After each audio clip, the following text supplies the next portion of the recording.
सादर नमस्कार, सादर जय जिनेंद्र। क्षमा ब्रेकिंग जैन न्यूज प्रतिदिन प्रातः दोपहर एवं रात्रि में देश भर से संपूर्ण जैन समाज से संबंधित सही और सकारात्मक समाचारों के लिए देखना और सुनना न भूलें। साथ में आपसे विनम्र निवेदन है कि यदि आपने इस चैनल को सब्सक्राइब नहीं किया है तो कृपया अवश्य कीजिए और शेयर और लाइक करके धर्म प्रभावना में सहयोगी एवं सहभागी बनिए। अब कुछ ऐसी बात भी है चमत्कार रूप में है, वह भी आपको एक संस्मरण के माध्यम से बताऊंगा। ग्रस्त के लिए कैसे क्या आचार्य भगवान से मिलता था यह मैं आपको बता रहा हूँ। आचार्य से कभी देते नहीं थे लेकिन मिलता था। पूछो क्यों? क्योंकि वृक्ष के नीचे कोई पहुंच जाता है तो वृक्ष कुछ देता नहीं है, अपने आप छाया फल फूल उसे प्राप्त हो जाते हैं और मांगना भी नहीं पड़ता। इसलिए आचार्य ने लिखा भी है, साधु वृक्ष है, साधु वृक्ष है, छाया फल प्रदाता जो धूप खाता। साधु कैसे होते हैं? वृक्ष के समान छाया देते हैं, फल देते हैं, लेकिन स्वयं धूप में खड़े रहते हैं। ऐसे हमारे गुरु महाराज होते हैं, सब कष्ट स्वयं सहन करते हैं और हम सभी को मोक्ष मार्ग बताते रहते हैं, हमारे सारी इच्छाओं की पूर्ति करते रहते हैं। जबलपुर में थे तो आपको पता है मध्य प्रदेश में तो ऐसा होता है, जैन अजैन सब आचार्य भगवान के पीछे दौड़ते हैं, साधुओं के पीछे दौड़ते हैं। और वहाँ पर ऐसा हुआ, एक सरदार आए और सरदार ने आकर के आचार्य को नमस्कार किया। उनकी पगड़ी वगैरह से स्पष्ट दिख रहा था, दाढ़ी वगैरह से सरदार ने पत्नी को साथ लेकर आए थे। और आचार्य से बोलते हैं, आचार्य जी हमें बहुत वर्ष हो गए शादी किए लेकिन अभी तक पुत्र नहीं हुआ। आचार्य ने मुस्कुरा दिया, क्योंकि आचार्य मोह माया फंसने का आशीर्वाद नहीं देते, मोह माया से निकलने का देते हैं। और उनको ओम शांति का आशीर्वाद दे दिया। उसने कहा, महाराज आप कुछ बोलो चाहे नहीं बोलो, हमारी तो अर्जी है। अर्जी समझते हो? प्रार्थना। अब आपकी मर्जी है, आपको देने नहीं देने आप जानो, हम तो आपके चरणों में प्रार्थना करते हैं। हमें एक बच्चा चाहिए। आचार्य ने फिर मुस्कुरा दिया और नमस्कार करके वो चले गए। अब लगभग 1 आध वर्ष बीत गया होगा। उसके बाद बहोरी बंद क्षेत्र पर थे, वही सरदार जी आ गए। हाँ, हमारी तो अच्छा ध्यान रहता था कौन आ रहा कौन जा रहा आचार्य के पास, क्योंकि वहाँ कुछ ना कुछ मैटर तो मिलता ही था और कुछ ना कुछ तो शिक्षाएं मिलती ही थी, है ना।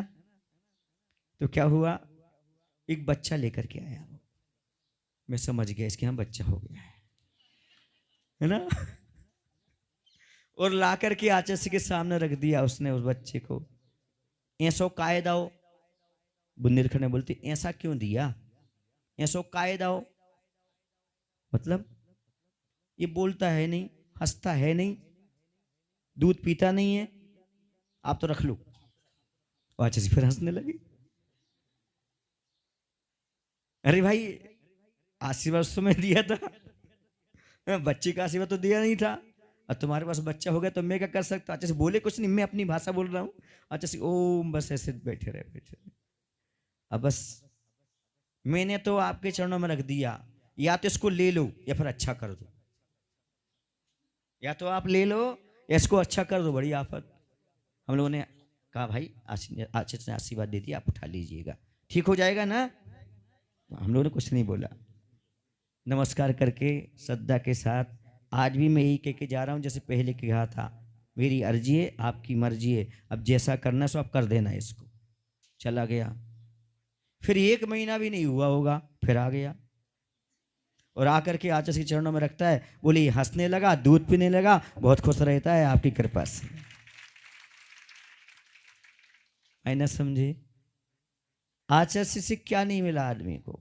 जिसने जो श्रद्धा से मांगा है, उनकी पुण्य वर्गणाओं का इतना प्रताप था, जिसने भी श्रद्धा के साथ उन्हें नमस्कार किया है, उन पर छोड़ा है, उनके भरोसे रहा है, उसके सारे कार्य सफल हो गए।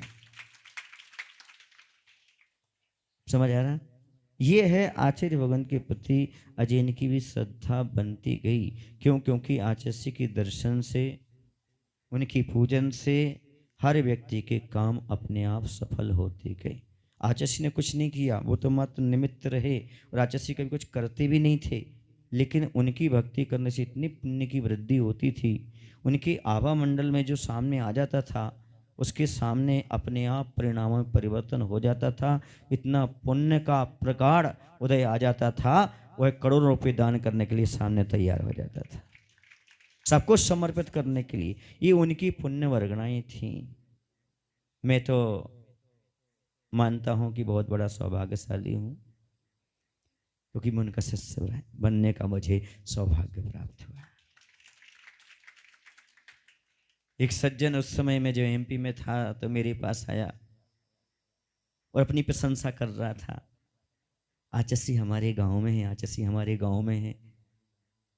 अब मैं क्या करूं? सोच तो रहा था कि मैं भी तेरे गांव में होता तो गुरु की छाया में होता। फिर बोला थोड़ी देर बाद, आचार्य हमारे गांव में है। हमने कहा आचार्य आपके गांव में है, पर हम तो गुरु जी की छांव में हैं। गुरु आपके गांव में हैं, हम गुरु की छांव में हैं। अब देखिएगा, आपका सौभाग्य की सराहना करता हूं मैं।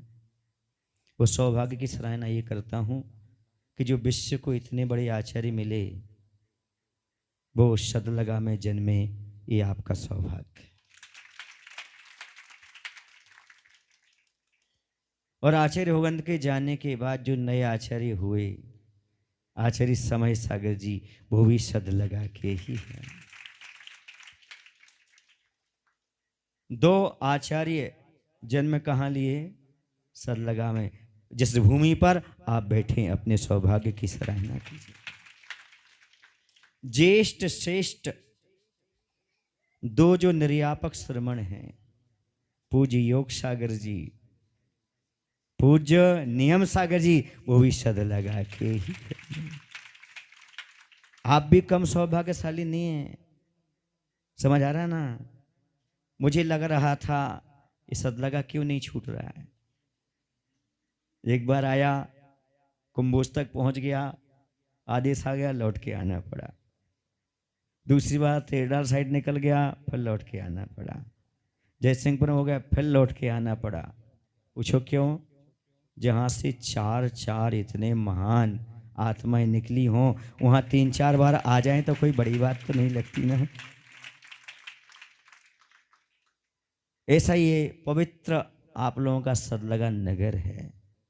इसकी पवित्रता को समझ सको, जान सको, तो अपने जीवन को पवित्र और निर्मल बनाने का प्रयास करो।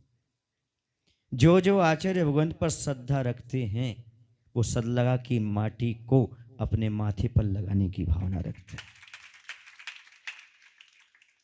ये वह पवित्र भूमि है जहां पर आज वर्तमान की तीर्थंकर श्रम ने जन्म लिया। एक और मैं विशेषता बताना चाहता हूं आपके दक्षिण की, अकेले कर्नाटक के ही दक्षिण की बात कहना चाहता हूं, क्योंकि मैं उत्तर से विहार करता हुआ इस आया हूं। मुझे साधु कहीं का नहीं होता, ना उत्तर का ना दक्षिण का, लेकिन बात पैदा की हो रही तो ये कह रहा हूं। साधु तो सबका होता, जो माने सो उसका। जैन धर्म किसका? जो माने से उसका। जितने भी तीर्थंकर हुए वो सब उत्तर में हुए। जितने भी तीर्थंकर हुए, 24 तीर्थंकर, सब कहाँ हुए?